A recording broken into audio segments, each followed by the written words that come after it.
Boa tarde, gente, tudo bem? Eu sou a Vitória Halfeld e a minha dupla é a Mariana de Moura. Hoje nós falaremos sobre Vygotsky e o conceito de planejamento. Bom, vamos começar introduzindo um pouquinho, né, sobre quem foi Vygotsky. Vygotsky foi um intelectual, um teórico, nascido em Belarus, né, um país da extinta União Soviética. Vygotsky era membro de uma família judia que tinha uma condição financeira muito boa, né, o que favoreceu o acesso do mesmo a um ambiente intelectualizado. Ele faleceu aos 37 anos, vítima de tuberculose, o que fez com que a sua teoria ficasse incompleta e desestruturada. Vale a pena também eu dizer que a educação dele aconteceu dentro da sua casa na maior parte do tempo. Então, conforme ele foi construindo a sua psicologia, ele sintetizou duas abordagens que eram muito predominantes naquele tempo. Então, era como a psicologia visto como a ciência natural, né, que é aquilo que nós desenvolvemos sem ter consciência, né? Então, por exemplo, os nossos reflexos, nossas reações automáticas, nós desenvolvemos isso sem ter consciência, né? A natureza influi para que a gente desenvolva isso. E a psicologia como uma ciência mental, então é quando a gente tem a consciência daquilo que a gente está desenvolvendo. Então nós temos, por exemplo, comportamento consciente do homem, como a memória, o pensamento, né, a atenção que a gente volta para as coisas, tudo isso a gente faz conscientemente. Então, na sua abordagem, ele considerava o homem, além de um ser humano, né, ele também considerava ele como parte do processo histórico-cultural. Ou seja, para ele o sujeito aí vai ter uma dupla função, né? Ele vai ser o sujeito e vai ser também o sujeitado, ou seja, ser sujeito como imprimir a sua marca no contexto que ele está inserido, e ser sujeitado é deixar esse contexto inferir a marca sobre ele também, porque afinal de contas, a cultura ela não existe sem o homem, e o homem ela não existe sem a cultura, né? É aquilo que está exatamente no slide, ele vai se construir historicamente à medida que constrói o mundo. Então, ele vai ser visto aí como um ser ativo e social, que vai ser construído ao longo dessas relações que estabelece com os outros indivíduos e com o meio que ele está inserido, né? O meio que o cerca. Então, vai ser justamente através do contato com essa cultura que vai se dar essa aprendizagem, né? Porque quando você está no meio com pessoas de diferentes jeitos e diferentes maneiras de conviver, pessoas que têm diferentes conhecimentos, e quando você estabelece essa relação de interação entre elas, você tem aí a construção de um conhecimento, de um desenvolvimento de uma maneira mais significativa. Afinal de contas, a gente está trocando ideias, né? Exatamente, Maria. A partir disso que você falou, a gente consegue englobar as principais concepções, né, da teoria de Vygotsky, certo? Uhum. Que são a zona de desenvolvimento proximal, a mediação e a linguagem. Nós vamos falar dessas três. Vamos começar falando sobre a zona de desenvolvimento proximal. Para a gente falar disso, temos que citar o nível de desenvolvimento real, que são aquelas capacidades já consolidadas. Foi até o que a Mari já falou, né? Aquelas capacidades que a gente já sabe que o sujeito já consegue fazer sozinho, natural, sem ajuda de outra pessoa. Por outro lado, a gente também tem o nível de desenvolvimento potencial. São aquelas capacidades que justamente ainda não foram consolidadas, mas que com a ajuda, a mediação de uma outra pessoa, virá a ser, né? Justamente essa mediação vai se dar aí nessa zona de desenvolvimento proximal, né? Que a gente pode chamar de ZDP, do jeito que Vygotsky nomeou. Então, o que seria essa zona de desenvolvimento proximal? Vai ser justamente nela onde o professor vai estabelecer essa mediação. Não só o professor também, algum colega que pode ter aí uma experiência maior com determinadas coisas.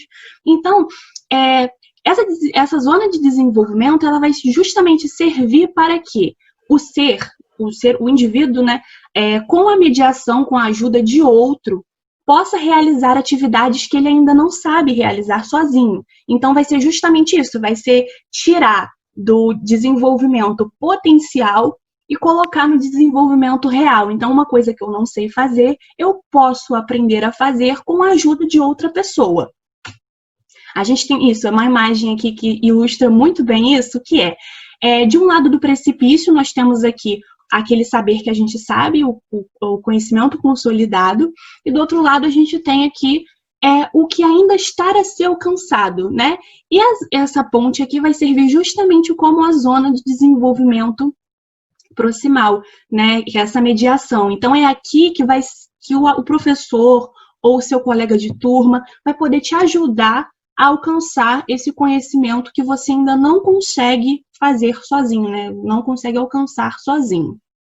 Exatamente isso, Mari. Só para fazer uma adição, eu acho que essa ponte aí, a gente pode ver justamente como um step, né? Sim. É um caminho para você chegar àquilo que você anteriormente não sabia. Mas também a gente tem que deixar claro que a gente não pode deixar de lado o que você já sabe, né? Que é esse desenvolvimento real. Agora nós vamos falar da importância da interação social. O próprio nome, ele já é autoexplicativo. É muito necessário que a gente tenha essa interação social, porque é ela que vai ajudar na construção das nossas funções psicológicas, das funções psicológicas. É a partir do que a gente vê, do que a gente vivencia, né, com as outras pessoas, que a gente vai poder absorver e filtrar, né, também o que a gente quer ou não quer. E esse processo, ele está sempre em transformação. E a gente também precisa da mediação, né, para que esse processo ocorra. Vale salientar que a mediação, ela não é feita somente pelo professor. Pode ser ali um amigo que já tenha um pouco mais, entre aspas, de conhecimento, né, e que vai te ajudar a adquirir esse conhecimento que você ainda não tem. E essas transformações, né, elas acontecem através do uso de instrumentos e de signos. Sim, então esses instrumentos e esses signos vão justamente vir aí para ajudar o indivíduo a se adaptar e a transformar esse meio que ele está inserido. Então aqui, o indivíduo vai fazer o uso desses instrumentos, né, para adaptar e transformar o meio cultural em que ele está inserido. Então, por exemplo, se a gente tem uma criança que não alcança o brinquedo, ela está num lugar, ela não alcança o brinquedo que está do outro lado. E aí ela pode fazer uso de algum objeto que esteja perto dela, ou de um outro brinquedo, de uma régua, de um chinelo, para ajudar a puxar esse brinquedo para mais perto dela, né, para mais próximo dela. E aí esse comportamento a gente também pode observar em alguns animais, obviamente de uma forma mais rudimentar, certamente, mas a gente é um comportamento, né, que pode ser observado em algumas espécies. Já os signos, eles vão vir como um instrumento psicológico, deixa de ser uma coisa material e passa a ser uma coisa psicológica. Vai ser justamente no signo que vai se dar aí a ajuda dessa mediação do homem com o meio. Ele vai fazer parte aí ele vai ser, na verdade, essa ferramenta na interação entre homem e sociedade. Então, esses meios que a Mari citou, que são o instrumento e o signo, eles é que vão permitir a criança internalizar as operações do mundo, né, do externo. Ou seja, o conhecimento que já é construído, né, historicamente, quando internalizado, é propriedade nossa. Então, é por isso que muitas vezes a gente escuta dos nossos pais, né, dos nossos avós, olha, fulano, estuda, porque o conhecimento é a única coisa que não podem tirar da gente, né? Eu acho que é bastante isso. E, como tudo isso está linkado, nós vamos falar agora da linguagem, tá? A linguagem, ela tem duas funções principais, né, básicas, eu diria, que é de intercâmbio social e de pensamento generalizante, ou seja, a gente precisa da linguagem para se comunicar, né? Eu estou me comunicando com a Mari, vocês vão estar ouvindo o que eu estou falando, concordam? Então, assim, ela deve ser explorada nesse contexto como forma de representação e organização interna do mundo externo. Justamente a gente precisa novamente filtrar e saber escolher o que a gente quer passar, né, para outras pessoas, porque é a linguagem que vai ser aquela ferramenta para a gente construir o conhecimento, né? E, mais uma vez, quando a gente fala de mediação, a gente vai precisar também da linguagem, tá bom? Esse pensamento generalizante, se você puder voltar um pouquinho só para a gente acrescentar isso, né? Esse pensamento generalizante, para não deixar dúvida para ninguém, é aquilo que a gente considera como a imagem que a gente forma das coisas na nossa cabeça, né? Então, por exemplo, se eu falo assim para a Vitória, almofada, né? A almofada, ela não precisa estar vendo uma almofada, ela não precisa estar tocando em nenhuma almofada. A partir do momento que eu falo almofada, ela sabe o que é, justamente porque ela cria uma imagem na cabeça dela do que é a almofada em si. Obviamente, a imagem que ela cria de almofada na cabeça dela pode não ser a mesma almofada que eu estou vendo na minha cabeça. Porém, é o mesmo significado, né? Então, esse pensamento generalizante é aquilo que todo mundo sabe. Então, se eu falo boi, ela sabe o que eu tô falando. Se eu falo lápis, ela sabe o que eu tô falando, né? Então, é interessante que a gente também possa perceber, né? Essa coisa do pensamento generalizante. Eu acho que é exatamente por isso que a gente tem essas palavras, porque quando a gente cita alguma delas, a gente já sabe, né, o que é. Não necessariamente o que você falou, a imagem vai ser igual, não, mas o objeto em si é o mesmo, né? Sim. Então, como então que essa visão de Vygotsky pode ser aplicada na prática pedagógica? A gente vem falando aqui há um tempinho já de mediação e de interação, e vai ser justamente na escola que essa função vai se dar aí com uma importância maior, né? Então, a escola aí, que pode ser representada pelo professor, pelos seus colegas, ela vai ter esse papel de mediação. Por quê? Imagina só, numa sala de aula existem vários alunos, né? É uma sala de aula heterogênea, né? Então, um aluno é diferente do outro. Então, aquilo que eu falei no início, a interação vai ser muito, assim, grandiosa, justamente por isso, a gente vai trocar experiências, certo? Então, o que eu sei, eu posso passar para a Vitória, o que a Vitória sabe, ela pode passar para mim, o que o meu professor sabe, ele vai passar para a gente. Então, assim, é onde a interação vai se dar com mais afinco, e isso vai fazer com que o aprendizado seja impulsionado, né? E o professor aí, ele não pode esquecer nunca de, sempre quando estiver pensando na sua prática, além dele falar, poxa, eu quero que o meu aluno aprenda isso, né? Então, que seria aí o nosso nível de desenvolvimento potencial. Aquilo que eu ainda não sei, o professor quer passar para a gente, ensinar a gente a fazer, então eu ainda vou adquirir, né? Então, é o potencial. Mas o professor não pode esquecer de forma alguma que existe ainda aquela bagagem, né, que o aluno carrega com ele, que seria o desenvolvimento real. Então, o professor só vai servir como ponte mesmo, né? Então, é muito importante que a gente entenda e veja isso, o papel do professor aí, né, nessa troca de experiências e interação, enfim. É mais ou menos o que a Mari falou, eu vou complementar. A gente tem que ver não só o professor, mas principalmente o professor, como um mediador daquela cultura que a gente já tem, né? Que já é valorizada. Então, assim, devemos levar em consideração que a mediação não é uma transmissão passiva. Ou seja, o professor não é mais aquele que só escreve no quadro, né? E vai perguntar, e aí, entenderam? Não. O professor, ele está muito mais próximo, né, eu acho, Mari, do aluno, Sim. Né? Ele com certeza funciona mais como um step, é ali uma ajudinha para o aluno, para o próprio aluno poder sair da zona real e ir para potencial, né? Justamente. Pode falar. Perdão. É aquilo realmente que Paulo Freire chama de educação bancária, né? O aluno não é um banco de dados e que o professor vai colocando mais dados, mais dados. Não, o aluno ali, ele tem um papel ativo nessa interação e nesse processo de ensino-aprendizagem, né? O aluno precisa ser um ser crítico, um ser problematizador. É justamente isso que Paulo Freire fala, a gente fazendo aqui uma breve comparação, né? Eu acho que é importante a gente poder falar isso de outras palavras, de outro pensador. Exatamente. E como todas as coisas estão interligadas, agora a gente vai falar um pouquinho sobre o que é o planejamento e para o que serve o planejamento. Bom, durante a faculdade, né, todo mundo sempre escuta muito falar em planejamento.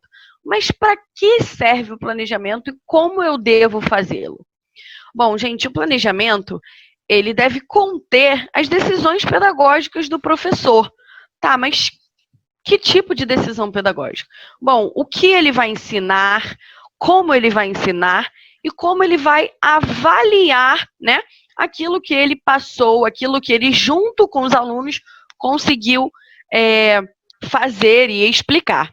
É importante que os professores saiam, né, pensem fora da caixinha, né, entre aspas, de só passar aquela avaliação normativa, né, aquilo que a gente sabe daquelas provas que valem nota, né. Então, assim, o planejamento, ele é muito importante para isso. E a gente também tem que salientar e repensar sempre que cada turma é uma turma. Eu posso ter 3 turmas de primeiro ano do ensino médio, né, Mari? Mas o que acontece? Cada uma tem pessoas diferentes, são turmas heterogêneas. Então, assim, numa turma de 30 pessoas, eu posso ter 20 alunos que estão sabendo muito sobre algum assunto, mas eu posso ter outros que ficaram um pouco para trás, o que é normal, tá? É normal, cada um tem um tempo, cada um já tem uma bagagem, né, que também é o desenvolvimento real. Então, assim, tudo muito linkado, né? Sim. Então, esse planejamento vai permitir que o educador repense a sua prática e verifique se aqueles objetivos, uma vez já definidos, estão adequados àqueles alunos e às suas dificuldades. O planejamento ajuda muito e torna o ensino muito mais eficiente. Então, uma boa forma da gente aplicar aí essas concepções do Vygotsky no ensino é através de jogos didáticos, de brincadeiras lúdicas, atividades lúdicas, né? Justamente porque essas atividades vão incentivar esse processo de orientação, esse senso de organização, essa necessidade do planejamento para alcançar esses objetivos que o professor tem com a turma, né? Pode passar mais um pouquinho, amiga? Então, esses jogos vão desenvolver as seguintes competências, que é o aprender a ser. Então, o que é aprender a ser? É você criar a sua personalidade, né? Desenvolver a sua personalidade, desenvolver a sua autonomia, né? Aprender a conviver, que vai ser você compreender a existência do outro. Então, você sabe que você tem a sua autonomia, você sabe que você tem a sua voz, mas a partir do momento que a gente aprende a conviver, a gente também aprende a dar voz ao outro, né?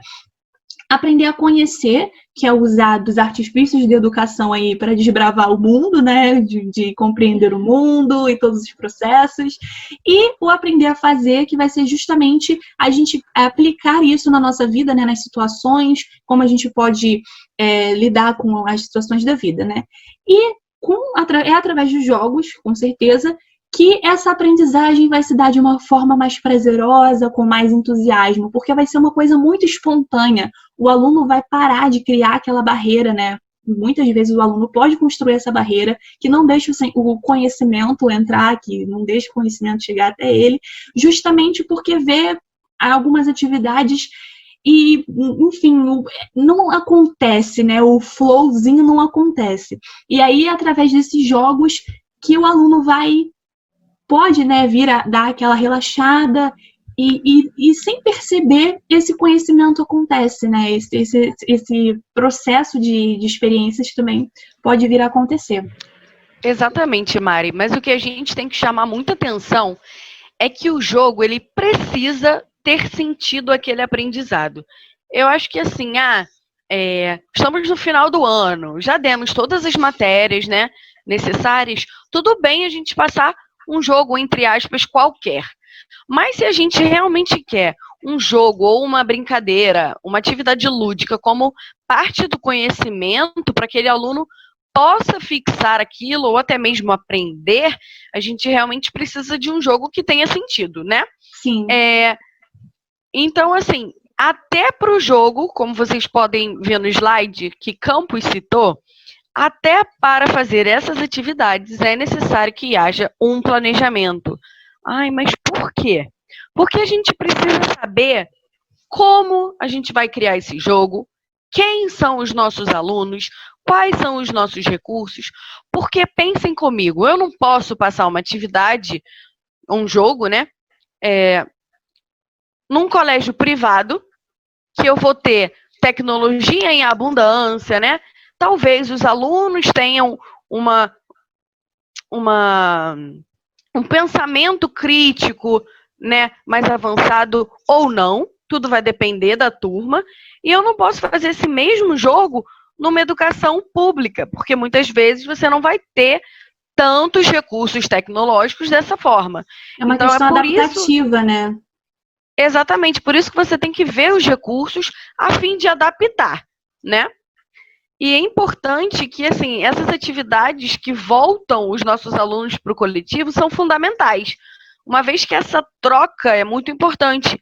E assim, a partir desse jogo, que a gente pôde ver no slide também, é que tudo que a gente está falando aqui de prática pedagógica é interligado nessas 3 visões que Vygotsky tem, né? Dessa teoria da zona de desenvolvimento proximal, da mediação e da linguagem. Pode falar, Mari. Então é isso, a gente espera que tenha sido de bom proveito, né? Que tudo tenha se interligado até aqui, máximo. E é isso, então, beijo.